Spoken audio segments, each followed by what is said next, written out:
భారతదేశ గణతంత్ర దినోత్సవం అనగానే మనందరి కళ్ల ముందు మెరిసేది ఆ రంగురంగుల ప్రదర్శనలు, సైనిక కవాతులు కదూ.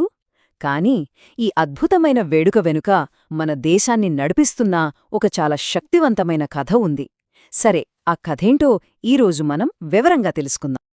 ప్రతి సంవత్సరం జనవరి 26న న్యూఢిల్లీలోని కర్తవ్యపథలో జరిగే ఈ రిపబ్లిక్ డే పరేడ్ నిజంగా ఒక అద్భుతమైన దృశ్యకావ్యం లాంటిది. ఒకవైపు మన సైనిక శక్తి, మరోవైపు దేశంలోని విభిన్న సంస్కృతుల రంగులు అన్నీ కలిసి అక్కడొక కన్నుల పండగలాంటి వాతావరణాన్ని సృష్టిస్తాయన్మాట. ఈ కవాతులో కనిపించేవి ఊరికే అలంకరించిన శకటాలు మాత్రమే కాదు. అసలు విషయమేంటంటే అవి మన దేశ కథను చెబుతాయి. ఉదాహరణకు చూడండి, ఒక శకటం మన టెక్నాలజీ ఎంత ముందుకు వెళ్ళిందో చూపిస్తే, ఇంకొకటి మన గొప్ప సాంస్కృతిక వారసత్వాన్ని కళ్లకి కడుతుంది. ఇవన్నీ కలిస్తేనే మన భిన్నత్వంలో ఏకత్వమంటే. సరే, ఇదంతా బాగుంది. కాని ఒక ప్రశ్న. మనకు స్వాతంత్రం వచ్చింది ఆగస్టు 15న కదా. మరి ఈ వేడుకను జనవరి 26న ఎందుకు జరుపుకుంటున్నాం? ఎప్పుడైనా ఈ ఆలోచన వచ్చిందా? దీని వెనుక చాలా ఆసక్తికరమైన చరిత్రే ఉంది. అయితే ఆ జనవరి 26 తేదీ వెనుక ఉన్న అసలు కథేంటో చూద్దాం రండి. ఇది ఊరికే యాదృచ్ఛికంగా ఎంచుకున్న తేదీ అస్సలు కాదు. దాని వెనుక ఒక చాలా పెద్ద కారణముంది. చూడండి, ఈ తేదీలు మన గణతంత్రానికి పునాదిరాళ్లులాంటివి. కథ 1930 జనవరి 26న మొదలవుతుంది. ఆ రోజు స్వాతంత్ర్య సమర యోధులు పూర్ణ స్వరాజ్ అంటే మాకు పూర్తి స్వాతంత్ర్యం కావాలి అని ప్రకటించారు. సరిగ్గా ఆ చారిత్రక దినాన్ని గౌరవించడానికే మన రాజ్యాంగాన్ని 1950లో అదే జనవరి 26న అమల్లోకి తెచ్చారు. చూశారా, ఆకాంక్ష నుండి వాస్తవికత వైపు మనం ఎలా ప్రయాణించామో ఈ తేదీలు చెబుతాయి. స్వాతంత్రమైతే వచ్చింది, కాని ఎన్నో విభిన్న సంస్కృతులు, వందల భాషలున్న ఇంత పెద్ద దేశాన్ని ఒకే తాటిపైకి తీసుకురావడమెలా? దానికొక బలమైన రాజ్యాంగం కావాలి. అదొక మామూలు విషయం కాదు, ఒక పెద్ద సవాలు. సరిగ్గా చెప్పాలంటే ఒక కొత్త దేశానికి పునాది వేయడంలాంటిది. మన రాజ్యాంగాన్ని రాయడానికి ఎంత సమయం పట్టిందో తెలుసా? దాదాపు 3 సంవత్సరాలు. ఈ టైంలో 165 రోజులపాటు మన నాయకులు ప్రతి చిన్న అంశంపై ఎంతో లోతుగా చర్చించారు.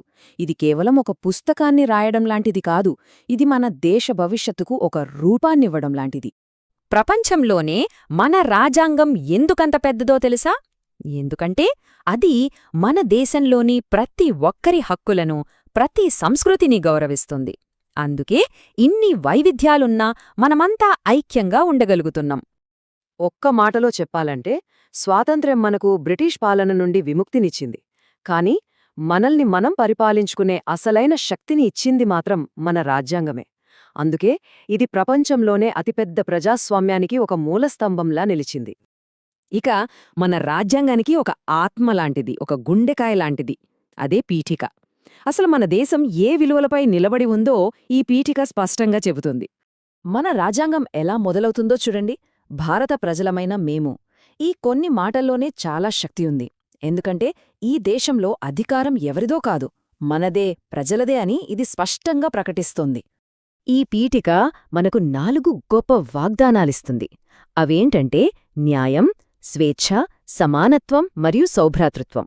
అంటే సింపుల్గా చెప్పాలంటే ప్రతి ఒక్కరికీ న్యాయం జరగాలి, తమ అభిప్రాయాన్ని చెప్పే స్వేచ్ఛ ఉండాలి, అందర్నీ సమానంగా చూడాలి, మనమంతా అన్నదమ్ముల్లా కలిసి ఉండాలి. అయితే ఈ వాగ్దానాలు కేవలం పుస్తకంలో ఉన్న మాటలు అనుకుంటే పొరపాటే. ఇవి మన దైనందిన జీవితంలో ప్రతిబింబించే జీవన విలువలు.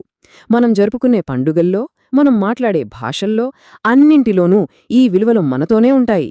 ఉదాహరణకి ఈ మధ్య జరిగిన రిపబ్లిక్ డే వేడుకల్లో నారీ శక్తి అనే థీమ్కి చాలా ప్రాధాన్యత ఇచ్చారు. రాణి ముఖర్జీ చెప్పిన ఈ మాట చూడండి. ఒక దేశం ప్రకాశించాలంటే అక్కడి బాలికలు సంతోషంగా, సమానంగా ఉండాలి. ఇది రాజ్యాంగం చెప్పిన సమానత్వపు విలువకి ఎంత చక్కని ఉదాహరణో కదా.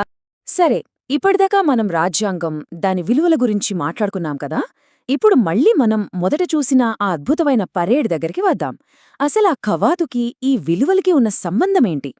ఆ పరేడ్ అనేది కేవలం ఒక ప్రదర్శన కాదు, అదొక కదిలే, శ్వాసించే రాజ్యాంగంలాంటిది. అవును, అందులో కనిపించే ప్రతి సైనికుడు, ప్రతి కళాకారుడు మన రాజ్యాంగం ఇచ్చిన ఆ 4 వాగ్దానాలకు అంటే న్యాయం, స్వేచ్ఛ, సమానత్వం, సౌభ్రాతృత్వానికి ఒక సజీవ ప్రతీక. అంతేకాదు, ఈ వేడుక ఎలా మొదలవుతుందో గమనించారా? మన దేశం కోసం ప్రాణాలర్పించిన అమరవీరులకు నివాళులర్పించడంతో మొదలవుతోంది. ప్రధానమంత్రి జాతీయ యుద్ధ స్మారకం దగ్గర నివాళులర్పించడం మన ఈ స్వేచ్ఛ వెనుక ఎంత పెద్ద త్యాగముందో గుర్తుచేస్తుంది.